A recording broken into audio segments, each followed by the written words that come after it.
So Ali needs no introduction. 40 years in Rotary at operators, maintenance, and now Lobo, where he's Chief Technical Officer. I'm not going to introduce Steve. You should all have seen him earlier when he did his presentation. If not, where were you? And finally, the one target for everyone in the room. It's great to have Tony Cramp from Shell. And, and I think everyone can agree that you are the problem. It's all thanks to the oil companies. So I've been hearing. Tony, there was an announcement at Heli Expo, or in which hat are you wearing at the moment? Are you wearing your? I can wear either hat, Shell or IOGP Aviation Chairman. So do you want to take us through the IOGP recent announcements? Yeah, I think the one you're referring to are the standards. So one of the things we do within the IOGP is try and set, we can't call it standards because the IOGP are not allowed to set standards, but guidelines for the industry. Those guidelines are taken up by the IOGP members, but they also serve as a default set of standards for those companies, oil and gas, that don't necessarily have their own aviation departments. The guidelines standards are something we work on continuously to try and learn the lessons that we've had from the industry based on safety. It's the safety target we're aiming at, and we try and reflect any learnings that have come across. We haven't updated them for an awful long time. The current 590, as it's known, is woefully out of date, and the bar is set very low on that one. And with 590, we're not going to achieve the safety targets that we've set for ourselves across the industry. That target is effectively zero. There is zero tolerance for any more fatal accidents across the industry. That's not just in aviation. The IGP is also focusing in their other major areas, which are the other transportation areas, road transport, but also process safety as well within that.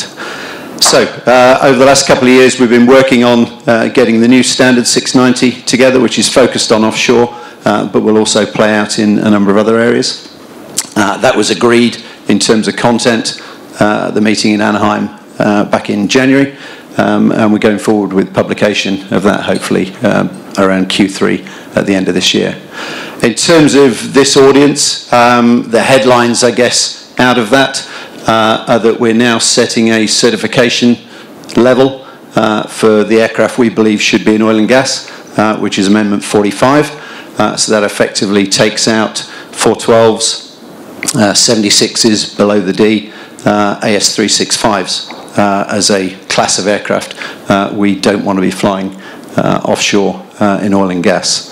We've also looked at defining normal operations as being undertaken by twin-engine, twin-pilot IFR aircraft.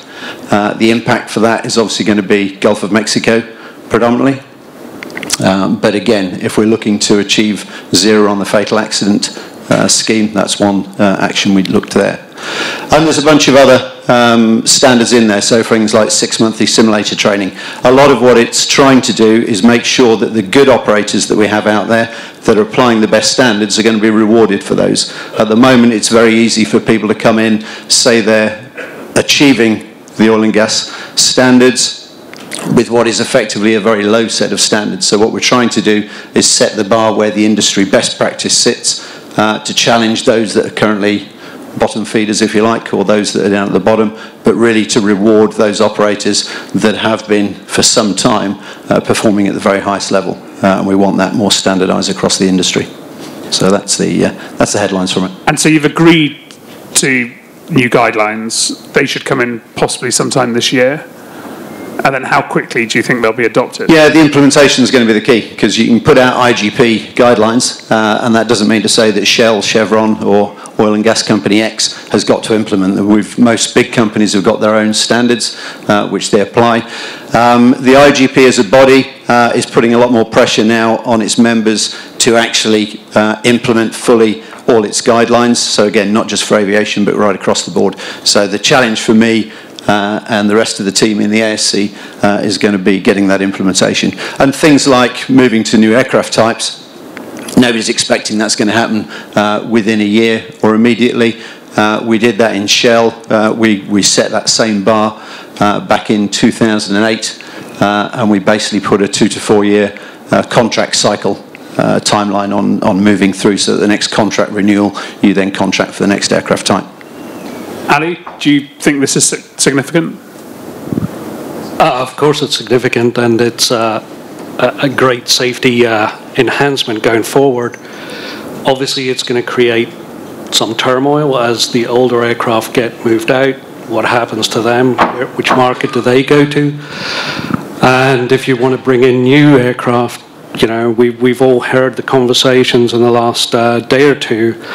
You know, who's going to pay for that, and what's the justification? What's the time frame going to be?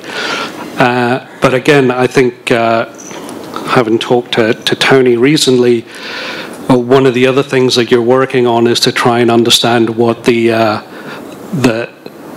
I can't remember the wording, but the lowest cost you can go to that still maintains a safe and growable business. Yeah, I mean, sustainable cost. So, I mean, one of the, we've heard it here a lot. One of the problems we've got, certainly in offshore, is the underbidding. So operators underbidding, getting below a sustainable cost, and then getting into trouble. Difficulty for that, for us, or the two big risks for that for us, are business continuity.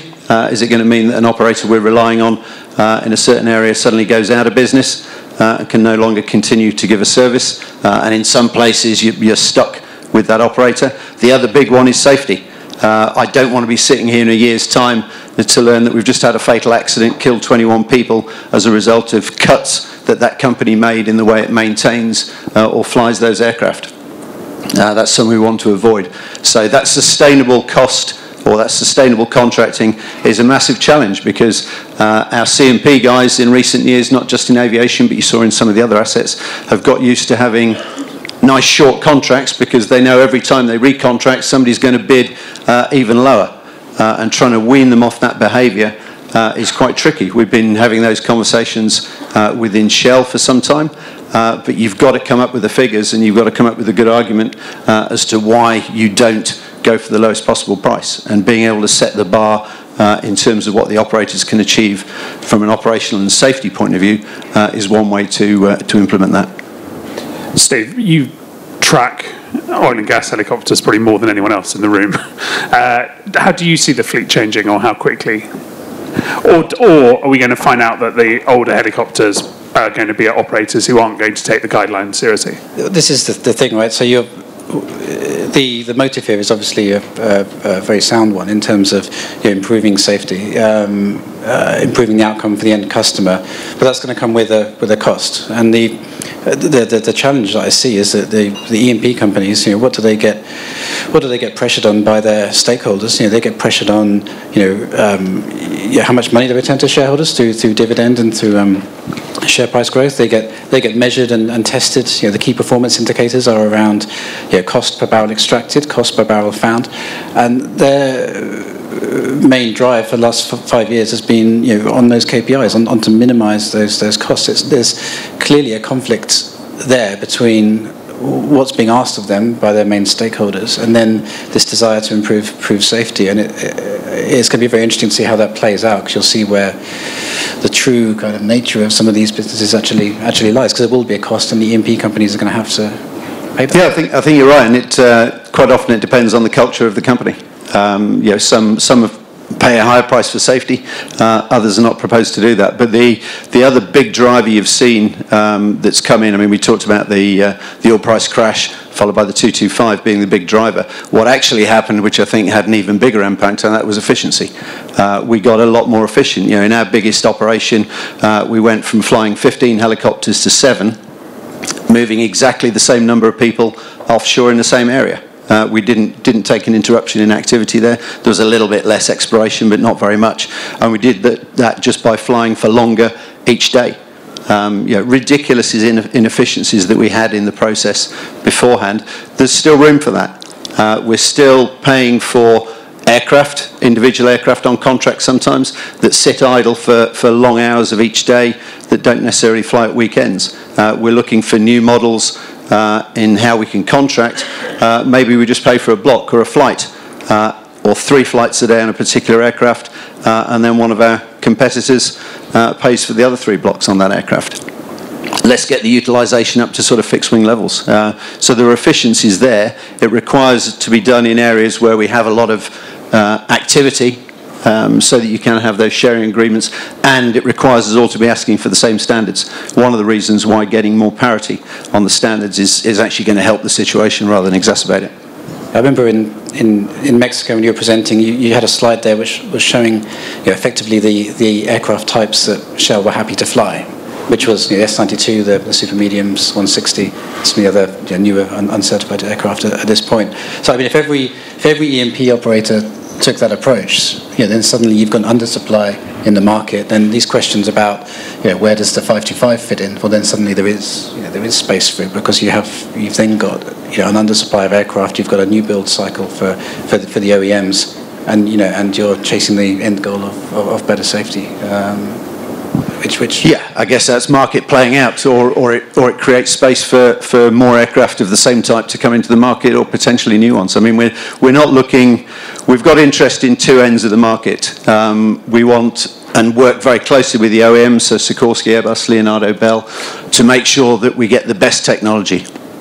Not necessarily the latest technology in all cases, but the best that's going to deliver us that safety, zero fatalities, but also we want it as efficient as possible. We want to move the right number of people, the right distances, with the right carbon footprint, and that's going to become ever more important. So the big carbon footprint is going to become less popular when it comes to that, but also reliability. We want the OEMs involved in the reliability of those aircraft, both from a safety and an efficiency standpoint. So we've got a big focus on that end of the market.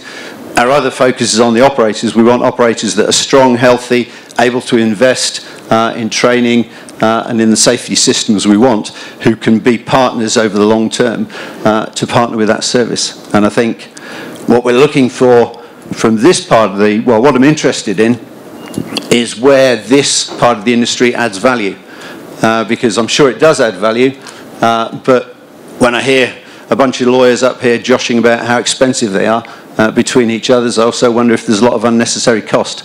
So I'm interested to hear from this audience what value you bring to that picture between the OEM providing the aircraft we want and the operator operating it in the way we want it operated. So Ali, do you add any value?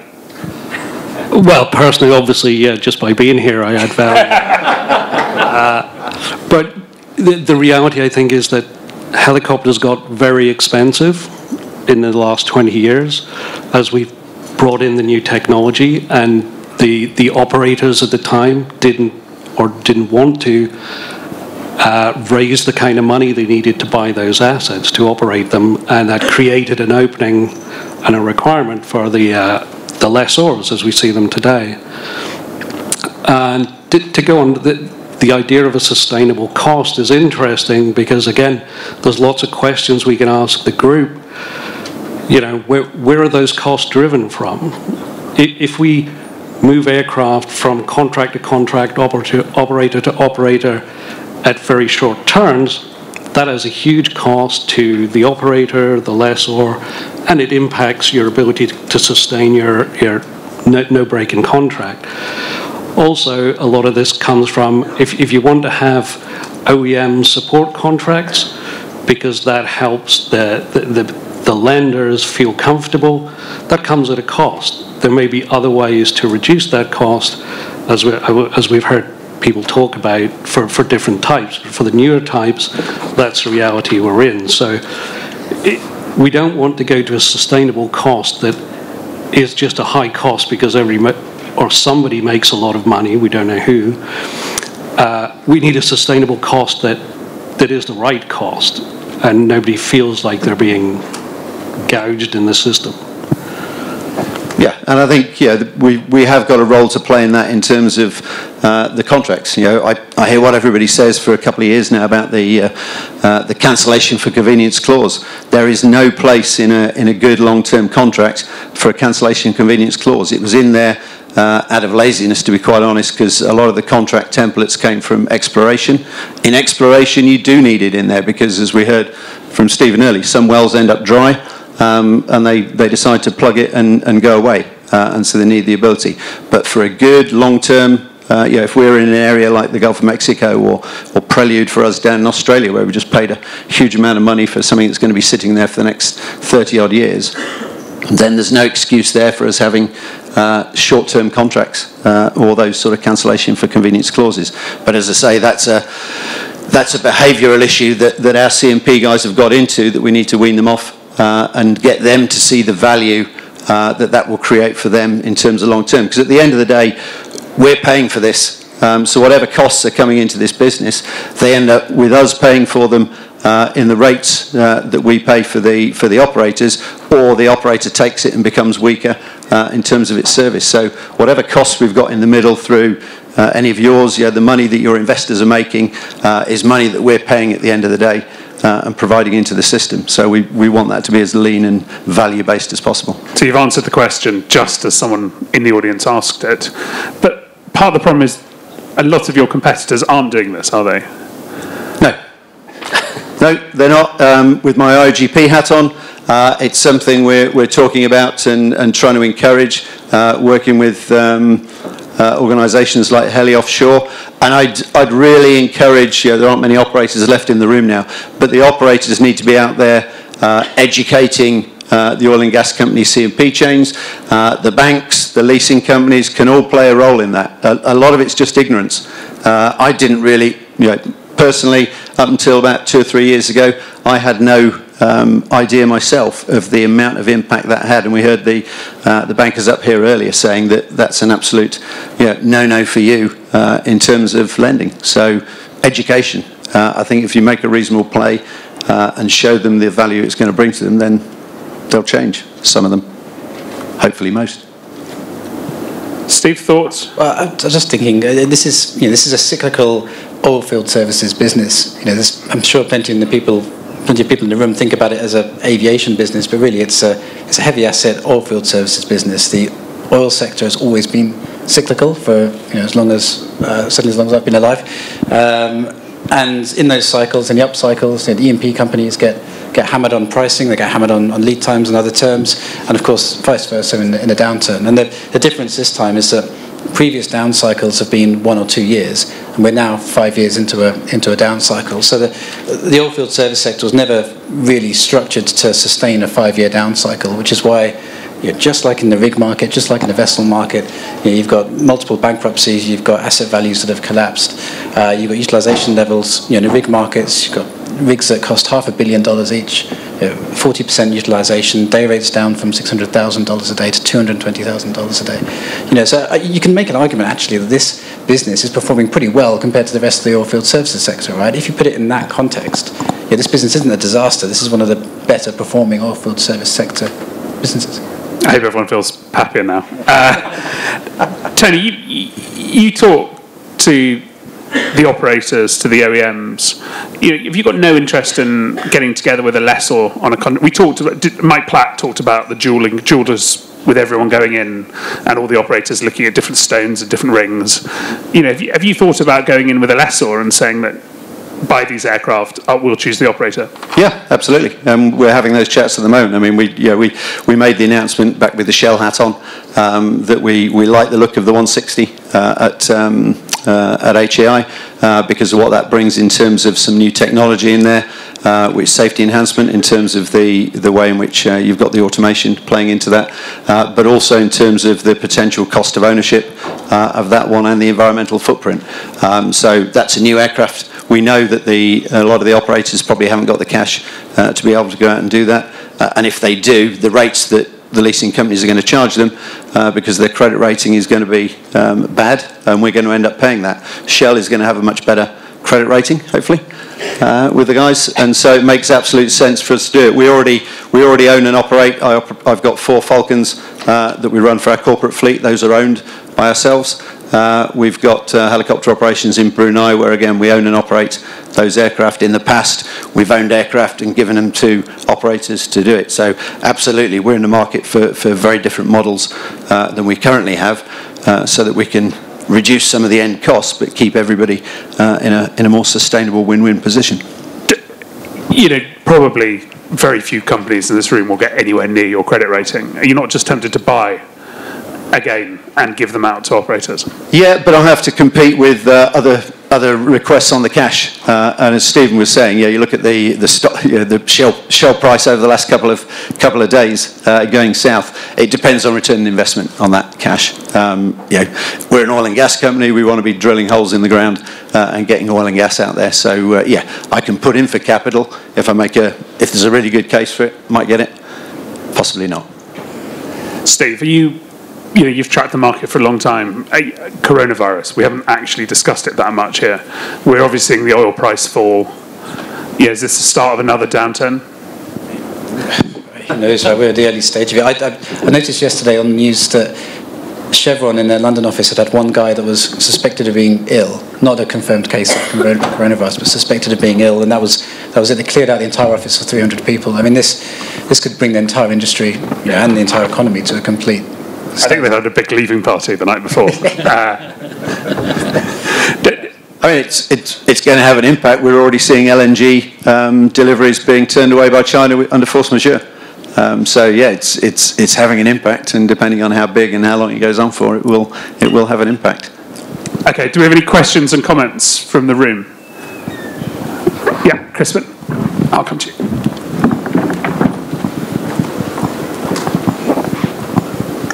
Tony, I was interested in your concept of joint shares of aircraft. I mean, in some respects, the wind farm industry is already ahead of you on that one. Certainly in the North Sea, they're providing more of a taxi service nowadays, and maybe that's the way it's going to go. Yeah, I think there's an appetite for all sorts of sharing. When we go back into looking for the efficiencies in the operation, then sharing is one way of doing it. And we've done that in the past. We have a lot of joint ventures anyway. There's very rarely does Shell go into an operation on its own now. We're normally joint venture partner with a number of other international oil and gas companies or the local guys. And one of them is designated as the operator.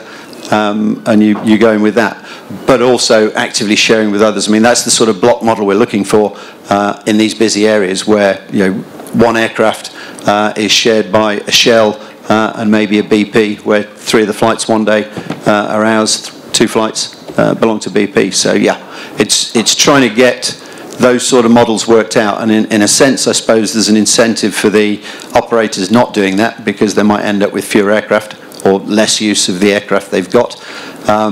That's a short-term thing. I think if we can get into those models, the longer-term benefit for that in terms of stability, because if you go back to sort of graphs that Stephen was showing today, even when you have a downturn as we've had, the exploration activity is impacted, but actually exploration by and large isn't a huge amount of the flying. The big bit of the flying is the production flying. That's where we're moving the big numbers. And that's much more stable, and that's going to increase. So if we can get to a more sensible, efficient economic model where we're getting much higher utilisation out of these assets and stick to it, then you'll possibly see fewer bumps in the road. Would that work in practice? Don't you have different standards to BP and Shell? And no, because we've just brought out this new standard that's up there. And no, I mean, that's literally the reason for doing it. We're now raising the bar, so you've got a standard, because part of the problem in the past is that the standard was the lowest common denominator, and then our standards were way different and everybody else. So the intent with this new standard is to raise the bar so that everybody has to aspire to it and get up to it. Stephen? I think the standards, that makes sense. I think that the problem is the structure of the industry and the locations in where activity is happening. If I went back 15 years when I was in my previous role, 95% of deep water capital expenditure was in three areas. It was in that golden triangle of Gulf of Guinea, US Gulf of Mexico, and Brazil. And you look at where the frontier areas are now, where the new requirements are for helicopters, it's far more widely distributed. You've got Guyana and Mexico, as we spoke earlier.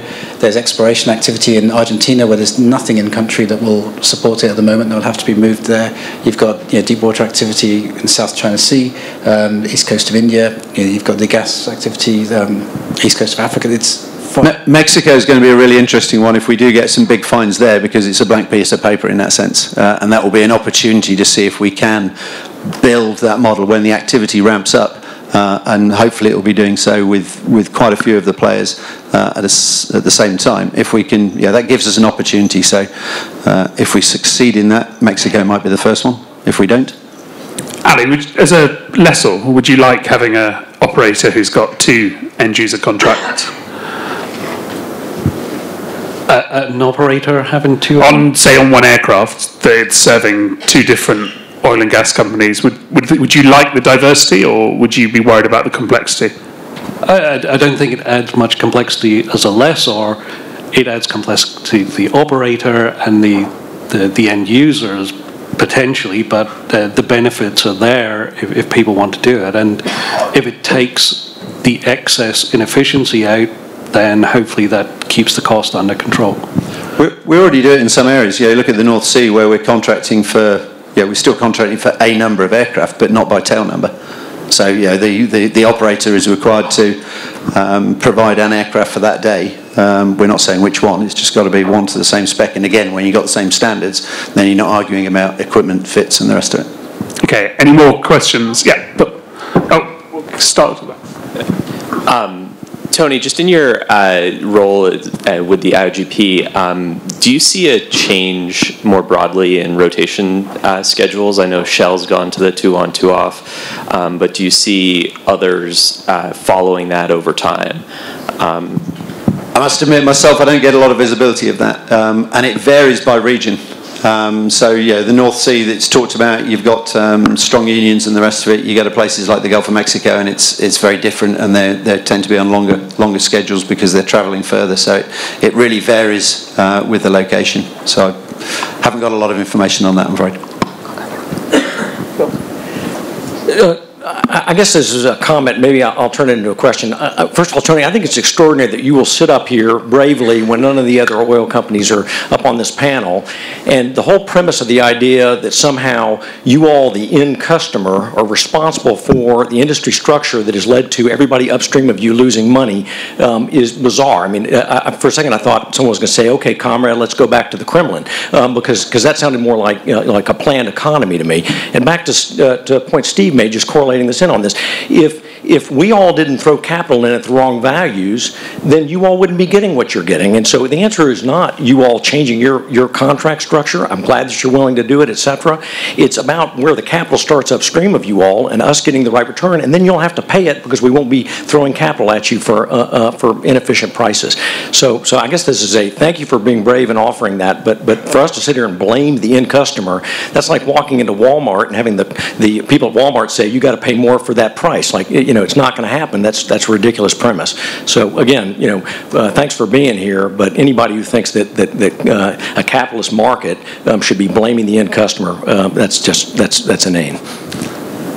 And to be honest, I don't feel as though there's a whole heap of blame. There's a couple of issues like that around there. I mean, we look at it as it's the whole supply chain. Yeah, that's why we have, and in the past, we've certainly as Shell, we've had very long open relationships with the OEMs for developing, with the operators, where we've developed a whole lot of stuff. It's just that this group, if you like, is relatively new to that relationship. It's only happened in the last 7 or 8 years. And as I say, that's probably where there needs to be some education in both directions as to how it plays out. But no, capitalism rules. Comrade. I follow up on that and say that I don't think it's a matter of blame. I think that the oil companies are looking to save money where they can. And we're just providing suggestions of how you can reduce our costs so that we can reduce your costs. Yeah, I mean the push, in the current market, the push for us to save costs on our logistics expenses is not going to go away. I wanted to make a comment on the multiple operators. My experience recently was we had a couple of jobs that we bid on where oil companies tried to work together. And it sounds like a great idea on paper, but there is a complete misalignment in the purchasing departments in the general strategy. I don't know how to fix this. Just as a comment, it got so complex to a point where actually the tender needed to be retendered because the companies were not seeing eye to eye. So I totally see the benefit of doing this, especially when they're in the same location or close to each other. But I think the standards are still far apart, and also the purchasing philosophies of the companies are not aligned. Yeah, I don't know how to fix this. This is obviously a bigger I think the purchasing philosophies are further apart than the standards, and they're going there. But I absolutely agree. And they all get really scared of antitrust issues. Yeah, they won't allow logistics departments to talk to the other logistics departments. And if you haven't got that personal relationship, then it gets very difficult. And it's a huge challenge. That sounded like two leasing companies saying that they would lease you aircraft, Tony. And then it sounded like, from what Stefan's saying, what I'll say is that, I think that the sharing thing is doable. I mean, we do it in various parts of the world, and I think that, it's eminently reasonable, it's eminently achievable. And I think that, when we're talking about blaming the industry and so forth, I think it's really important to recognize that, we're not in we can talk all day about what kind of a market we are, capitalist, neo-Keynesian, whatever else you want to say. But the reality of it is that we've got structural issues in our industry that need to be fixed, and we welcome your support in helping to fix those. So thank you. Okay, thanks. Okay, any more comments or questions? I don't think there's any more on Slido. Okay, so closing thoughts. Is this the beginning of the end for older offshore helicopters? Ali? I guess from what we're hearing, yes, but the time frame is the thing. I mean, we're not saying it's going to happen today, tomorrow, and ultimately there's the question that does the industry have, is this the beginning of the end, or the start of the beginning? Whatever. Well, that's deep. Yeah. I'm going to start philosophizing in a minute, but yeah, I mean, I think yes, we've seen it over the years. Older technology will get pushed out to make way for the new technology. I sincerely hope so, because the one thing that keeps me awake at night is the legacy stuff we inherited from BG, 412s, 365s. I've still got Mill-8s flying around in Russia, for at least for another 9 months or so. And those things break more regularly than they should do. And when they break, they sometimes fall in the water, and if the circumstances are wrong, then people get killed. So yes, I sincerely hope it is, but that doesn't mean to say it's the end for that helicopter, as we've seen with the 225. There are other markets out there where the consequences of something breaking are not quite so severe. Do you want a different question? Is this the beginning of the end for offshore? I think there's a good 2 or 3 decades left in offshore. Clearly there will be an end point, and we're going to see that at some point in the future. I think what we're seeing at the moment actually is the birth of another upcycle, and I think the question is how many more upcycles will there be in this industry? And I don't think it'd be too many. I'd be surprised if there's more than 2 or 3 upcycles, to be totally honest. But yeah, this industry will have a finite life cycle, as the coal industry did, and as horse-driven carriages did before that. But I think that there's a lot of noise around the industry, and a lot of, I wouldn't say scaremongering, but there's a lot of disinformation around the industry. And if you actually look at the data, if you look at what all companies are planning to put in the water, and the infrastructure that's there already, it's very hard to make an argument that this industry is not going to be there in 5-10 years' time. Yeah, and we've got massive challenges around climate change and the energy transition, and how we turn the oil and gas business into the energy business and still make money out of it.